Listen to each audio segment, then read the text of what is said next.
ആകാശവാണി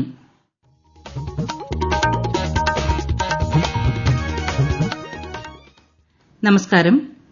പ്രാദേശിക വാർത്തകൾ വായിക്കുന്നത് ശ്രീലത.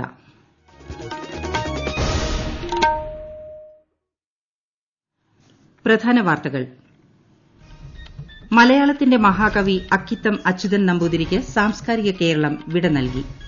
സംസ്കാരം പൂർണ്ണ ഔദ്യോഗിക ബഹുമതികളോടെ. കേരളത്തിൽ ഇന്ന് 7789 പേർക്ക് കോവിഡ് സ്ഥിരീകരിച്ചു. 7086 പേർക്ക് രോഗമുക്തി. രാജ്യത്ത് കോവിഡ് മുക്തി നിരക്ക് 87.36% ഉയർന്നു. മരണനിരക്ക് 1.52% കുറഞ്ഞു. ജലഗതാഗത വകുപ്പ് ആദ്യമായി നീറ്റിലിറക്കിയ വാട്ടർ ടാക്സി മുഖ്യമന്ത്രി പിണറായി വിജയൻ ഉദ്ഘാടനം ചെയ്തു. ഐപിഎല്ലിൽ ഇന്ന് റോയൽ ചലഞ്ചേഴ്സ് ബാംഗ്ലൂർ കിങ്സ് 11 പഞ്ചാബിനെ നേരിടും. വാർത്തകൾ വിശദമായി. മലയാളത്തിന്റെ മഹാകവിയും ജ്ഞാനപീഠ ജേതാവുമായ അക്കിത്തം അച്യുതൻ നമ്പൂതിരിക്ക് സാംസ്കാരിക കേരളം കണ്ണീരോടെ വിട നൽകി.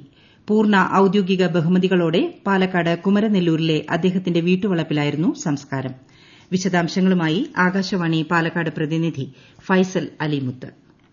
ഒരു കണ്ണീർ കണം മറ്റുള്ളവർക്കായി പൊഴിക്കുമ്പോൾ ആത്മാവിൽ 1000 സൗരമണ്ഡലം ഉദിക്കുകയാണെന്ന് കുറിച്ച മഹാകവിക്ക് മലയാളം കണ്ണീരണിഞ്ഞ് വിടചൊല്ലി. കുമരനെല്ലൂരിലെ ദേവയാനത്തിൽ ആ കവിശ്രേഷ്ഠന്റെ ഭൌതിക ശരീരം അഗ്നിനാളങ്ങൾ ഏറ്റുവാങ്ങി. 5 മണിയോടെ വീട്ടുവളപ്പിൽ പൂർണ്ണ ഔദ്യോഗിക ബഹുമതികളോടെയായിരുന്നു സംസ്കാരം. കോവിഡ് മാനദണ്ഡങ്ങൾ പാലിച്ച് നിരവധി സാഹിത്യ സാംസ്കാരിക പ്രവർത്തകരും നാട്ടുകാരും മഹാകവിക്ക് അന്ത്യാഞ്ജലി അർപ്പിച്ചു. രാവിലെ തൃശൂരിലെ സാഹിത്യ അക്കാദമി ഹാളിലെ പൊതുദർശനത്തിന് ശേഷം 2 മണിയോടെയാണ് ഭൌതിക ശരീരം കുമരനെല്ലൂരിലെ വസതിയിലെത്തിച്ചത്. കഴിഞ്ഞ മാസം 24-നാണ് സ്വവസതിയിൽ നടന്ന പ്രൌഢമായ ചടങ്ങിൽ അക്കിത്തം ജ്ഞാനപീഠ പുരസ്കാരം ഏറ്റുവാങ്ങിയത്. സ്വന്തം കാലഘട്ടത്തോട് സംസാരിക്കാത്ത കവി അംഗീകരിക്കപ്പെടുന്നില്ലെന്നും സാഹിത്യ സൃഷ്ടി എന്നത് ഒരു തപസ്സാണെന്നുമാണ് മറുപടി പ്രസംഗത്തിൽ അന്ന് അദ്ദേഹം പറഞ്ഞത്. അക്ഷരാർത്ഥത്തിൽ മനുഷ്യ ഹൃദയങ്ങളിലേക്ക് നോക്കി സ്വന്തം കാലഘട്ടത്തോട് സത്യസന്ധമായി സംസാരിച്ച അക്കിത്തം എന്ന ഋഷിതുല്യനായ കവി ഭാഷയിൽ അനശ്വരമായ അംഗീകാരങ്ങൾ അവശേഷിപ്പിച്ചാണ് യാത്രയായിരിക്കുന്നത്.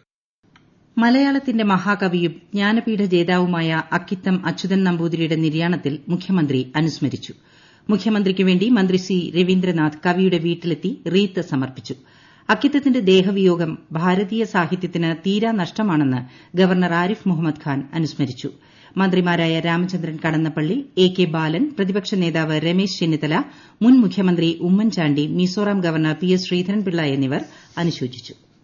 കേരളത്തിൽ ഇന്ന് 7789 പേർക്ക് കോവിഡ്-19 സ്ഥിരീകരിച്ചു. 7086 പേർ രോഗമുക്തരായി. ഇതിൽ 23 പേരുടെ മരണമാണ് ഇന്ന് കോവിഡ് മൂലമെന്ന് സ്ഥിരീകരിച്ചത്. 6486 പേർക്കാണ് സമ്പർക്കം മൂലം ഇന്ന് രോഗം ബാധിച്ചത്. 1049 പേരുടെ ഉറവിടം വ്യക്തമല്ല. 94,517 പേരാണ് നിലവിൽ ചികിത്സയിലുള്ളത്. 50,154 സാമ്പിളുകളാണ് ഇന്ന് പരിശോധിച്ചത്. തിരുവനന്തപുരം 679, കൊല്ലം 551, പത്തനംതിട്ട 248, ആലപ്പുഴ 521, കോട്ടയം 495, ഇടുക്കി 143, എറണാകുളം 1209, തൃശൂർ 867, പാലക്കാട് 354, മലപ്പുറം 447, കോഴിക്കോട് 1246, വയനാട് 143, കണ്ണൂർ 557, കാസർഗോഡ് 311 എന്നിങ്ങനെയാണ് ജില്ല തിരിച്ചുള്ള കണക്കുകൾ. ഇന്ന് 7 പുതിയ ഹോട്ട്സ്പോട്ടുകളാണുള്ളത്. 17 ഹോട്ട്സ്പോട്ടുകൾ പിൻവലിച്ചു. ഇതോടെ ആകെ ഹോട്ട്സ്പോട്ടുകളുടെ എണ്ണം 644 ആയി. രാജ്യത്ത് കോവിഡ് മുക്തി നിരക്ക് ക്രമാനുഗതമായി വർദ്ധിച്ച് 87.36%-ലെത്തി. കഴിഞ്ഞ 24 മണിക്കൂറിനിടെ 81,500ഓളം പേരാണ് രോഗമുക്തരായത്. സുഖം പ്രാപിച്ചവരുടെ എണ്ണം 63,83,000 കടന്നു. മരണനിരക്ക് 1.52%-ആയി. ഇതുവരെ 1,11,000-ഓളം പേരാണ് മരിച്ചത്. നിലവിൽ 8,12,000-ഓളം പേരാണ് ചികിത്സയിൽ കഴിയുന്നത്. 6 ആശുപത്രികളുടെ സമഗ്ര വികസനത്തിനായി നബാർഡിന്റെ സഹായത്തോടെ 74.45 കോടി രൂപയുടെ ഭരണാനുമതി നൽകിയതായി മന്ത്രി K K Shailaja teacher. Kannur Pinarayi speciality hospital, Ernakulam Tripunithura taluk ആശുപത്രി, കണ്ണൂർ ആറളം കീഴ്പള്ളി സാമൂഹികാരോഗ്യ കേന്ദ്രം, കൊല്ലം പാലത്തറ സാമൂഹികാരോഗ്യ കേന്ദ്രം, കണ്ണൂർ ഇരിക്കൂർ സാമൂഹികാരോഗ്യ കേന്ദ്രം, തൃശൂർ ഇരിങ്ങാലക്കുട താലൂക്ക് ആശുപത്രി എന്നീ ആശുപത്രികൾക്കാണ് വികസനത്തിനുള്ള ഭരണാനുമതി. ഇതിലൂടെ ആശുപത്രി വികസനത്തിൽ വലിയ മാറ്റങ്ങൾ ഉണ്ടാക്കാൻ സാധിക്കും. സാങ്കേതിക അനുമതിക്കും ടെൻഡറിനും ശേഷം എത്രയും വേഗം നിർമ്മാണ പ്രവർത്തനങ്ങൾ ആരംഭിക്കുമെന്നും മന്ത്രി പറഞ്ഞു. കാലാവസ്ഥാ വ്യതിയാനത്തെ നേരിടുന്നതിനുള്ള പ്രാദേശിക പ്രതിരോധ മാതൃകയായ നിർമ്മാണം പൂർത്തിയായ 1000 പച്ചത്തുരുത്തുകളുടെ സംസ്ഥാനതല പ്രഖ്യാപനം മുഖ്യമന്ത്രി പിണറായി വിജയൻ നിർവഹിച്ചു.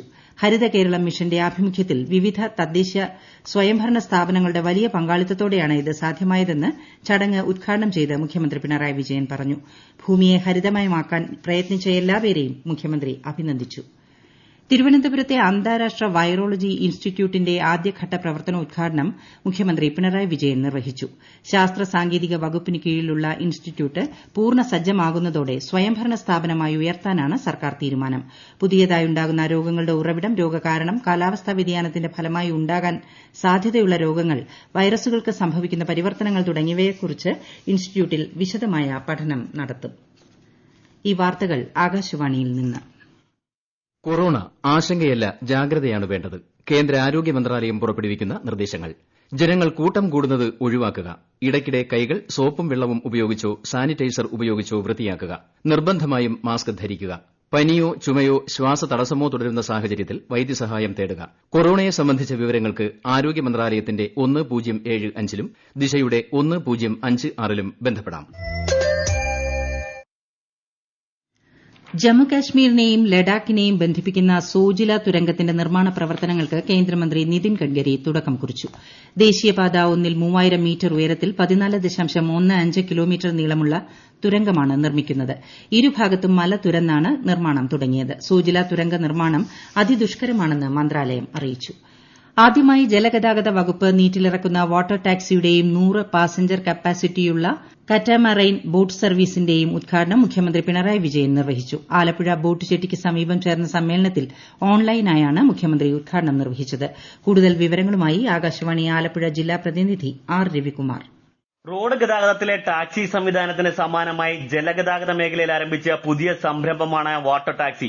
3,14 ലക്ഷം രൂപ ചിലവിട്ടാണ് 4 വാട്ടർ ടാക്സികൾ സംസ്ഥാന സർക്കാർ പുറത്തിറക്കുന്നത്. ഇതിൽ ആദ്യത്തേതാണ് ഇന്ന് നീറ്റിലിറക്കിയത്. 10 യാത്രക്കാർക്ക് സുഖമായി യാത്ര ചെയ്യാം. മണിക്കൂറിന് 1,500 രൂപയാണ് വാടക.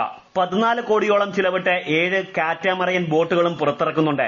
ഇതിൽ ആദ്യത്തേത് ഇന്ന് നീറ്റിലിറക്കി. 100 യാത്രക്കാർക്ക് സുരക്ഷിതമായി സഞ്ചരിക്കാൻ കഴിയും. പുതിയ ജലയാനങ്ങളിൽ യാത്രക്കാർക്കും ജീവനക്കാർക്കും ഒരുപോലെ ഇൻഷുറൻസ് പരിരക്ഷ ഉണ്ടാകുമെന്ന് മുഖ്യമന്ത്രി പറഞ്ഞു. റോഡുകളിലെ ഗതാഗതക്കുരുക്കും മലിനീകരണ പ്രശ്നങ്ങളും ജലഗതാഗതത്തിന്റെ സാധ്യതകൾ കൂട്ടുന്നതായും അദ്ദേഹം കൂട്ടിച്ചേർത്തു. സ്വർണ്ണക്കടത്ത് കേസിലെ 10 പ്രതികൾക്ക് NIA കോടതി ജാമ്യം അനുവദിച്ചു. ഉപാധികളോടെയാണ് ജാമ്യം അനുവദിച്ചിരിക്കുന്നത്. കേസിലെ 3 പ്രതികളുടെ ജാമ്യാപേക്ഷ കോടതി തള്ളി. മുഹമ്മദ് ഷാഫി, മുഹമ്മദ് അലി, KT ഷറഫുദ്ദീൻ എന്നിവരുടെ ജാമ്യാപേക്ഷയാണ് കോടതി തള്ളിയത്. ഇന്ത്യയുടെ മുൻ രാഷ്ട്രപതി APJ അബ്ദുൽ കലാമിന്റെ ജന്മവാർഷിക ദിനമായ ഇന്ന് രാജ്യം അദ്ദേഹത്തിന് സ്മരണാഞ്ജലി അർപ്പിച്ചു. ഇന്ത്യയുടെ 11ാമത് രാഷ്ട്രപതിയായിരുന്നു അദ്ദേഹം. ശാസ്ത്രജ്ഞനെന്ന നിലയിലും അദ്ദേഹം രാജ്യത്തിന് വളരെയേറെ സംഭാവനകൾ നൽകിയിട്ടുണ്ട്. ഇന്ത്യയുടെ മിസൈൽ മാൻ എന്നാണ് ശ്രീ അബ്ദുൽ കലാമിനെ വിശേഷിപ്പിച്ചിരുന്നത്. രാഷ്ട്രപതി രാംനാഥ് കോവിന്ദ്, ഉപരാഷ്ട്രപതി M വെങ്കയ്യ നായിഡു, പ്രധാനമന്ത്രി നരേന്ദ്രമോദി, കേന്ദ്രമന്ത്രിമാരായ അമിത് ഷാ, പ്രകാശ് ജാവ്ദേക്കർ തുടങ്ങിയവർ അദ്ദേഹത്തെ അനുസ്മരിച്ചു. രാജ്യത്തെ ഓഹരി വിപണികളിൽ നഷ്ടം. ബോംബെ ഓഹരി സൂചിക സെൻസെക്സ് 1066 പോയിന്റ് താഴ്ന്ന് 39,728-ലും ദേശീയ ഓഹരി സൂചിക നിഫ്റ്റി 290 പോയിന്റ് നഷ്ടത്തിൽ 11,680-ലുമാണ് ഇന്ന് വ്യാപാരം അവസാനിപ്പിച്ചത്. സ്വർണ്ണവിലയിൽ മാറ്റമില്ല. 1 ഗ്രാം സ്വർണ്ണത്തിന് 4,695 രൂപയും പവന് 37,560 രൂപയുമാണ് ഇന്നത്തെ വില. ഇന്ന് ഷാർജയിൽ നടക്കുന്ന IPL ക്രിക്കറ്റ് മത്സരത്തിൽ ഇന്ന് റോയൽ ചലഞ്ചേഴ്സ് ബാംഗ്ലൂർ കിങ്സ് 11 പഞ്ചാബിനെ നേരിടും. ഇന്നലത്തെ മത്സരത്തിൽ രാജസ്ഥാൻ റോയൽസിനെ 13 റൺസിന് പരാജയപ്പെടുത്തി ഡൽഹി ക്യാപിറ്റൽസ് പോയിന്റ് പട്ടികയിൽ ഒന്നാമതെത്തി. ആലപ്പുഴയിൽ കോവിഡ് മാനദണ്ഡങ്ങൾ പാലിച്ച് നിയന്ത്രണങ്ങളോടെ ഹൌസ് ബോട്ടുകൾ പ്രവർത്തിക്കാൻ ധാരണയായി. ജില്ലാ കളക്ടർ A. അലക്സാണ്ടറുടെ അധ്യക്ഷതയിൽ ചേർന്ന യോഗത്തിലാണ് ഇത് സംബന്ധിച്ച് തീരുമാനമായത്. ഒക്ടോബർ 18 മുതൽ ഹൌസ് ബോട്ടുകൾ പ്രവർത്തനം ആരംഭിക്കും. കോവിഡ് ജാഗ്രതാ പോർട്ടലിൽ രജിസ്റ്റർ ചെയ്ത ശേഷം മാത്രമേ വിനോദസഞ്ചാരികൾ ബോട്ടിലെത്താൻ പാടുള്ളൂ. പുന്നമട ഫിനിഷിംഗ് പോയിന്റ്, പള്ളാത്തുരുത്തി എന്നീ 2 സ്ഥലങ്ങൾ കേന്ദ്രീകരിച്ചാവും ഹൌസ് ബോട്ടുകളുടെ പ്രവർത്തനം. ഒരു ബോട്ടിൽ പരമാവധി 10 പേർക്ക് മാത്രമാണ് യാത്ര ചെയ്യാൻ അനുമതി. കേരളത്തിൽ കോവിഡ് രോഗികളെ ഡിസ്ചാർജ് ചെയ്യുന്നതിനുള്ള മാർഗ്ഗരേഖ പുതുക്കിയതായി ആരോഗ്യമന്ത്രി KK ശൈലജ. കോവിഡ് രോഗികളുടെ എണ്ണം വർദ്ധിച്ച സാഹചര്യത്തിൽ രോഗതീവ്രതയനുസരിച്ച് മികച്ച ചികിത്സ ഉറപ്പുവരുത്തുന്നതിനാണ് ഡിസ്ചാർജ് മാർഗ്ഗരേഖ പുതുക്കിയത്. പ്രധാന വാർത്തകൾ വീണ്ടും. മലയാളത്തിന്റെ മഹാകവി അക്കിത്തം അച്യുതൻ നമ്പൂതിരിക്ക് സാംസ്കാരിക കേരളം വിട നൽകി. സംസ്കാരം പൂർണ്ണ ഔദ്യോഗിക ബഹുമതികളോടെ. കേരളത്തിൽ ഇന്ന് 7,789 പേർക്ക് കോവിഡ് സ്ഥിരീകരിച്ചു. 7,086 പേർക്ക് രോഗമുക്തി. രാജ്യത്ത് കോവിഡ് മുക്തി നിരക്ക് 87.36% ഉയർന്നു. മരണനിരക്ക് 1.52% കുറഞ്ഞു. ജലഗതാഗത വകുപ്പ് ആദ്യമായി നീറ്റിലിറക്കിയ വാട്ടർ ടാക്സി മുഖ്യമന്ത്രി പിണറായി വിജയൻ ഉദ്ഘാടനം ചെയ്തു. IPLൽ ഇന്ന് റോയൽ ചലഞ്ചേഴ്സ് ബാംഗ്ലൂർ കിങ്സ് 11 പഞ്ചാബിനെ നേരിടും. വാർത്തകൾ കഴിഞ്ഞു. അടുത്ത വാർത്ത 7:25-ന്.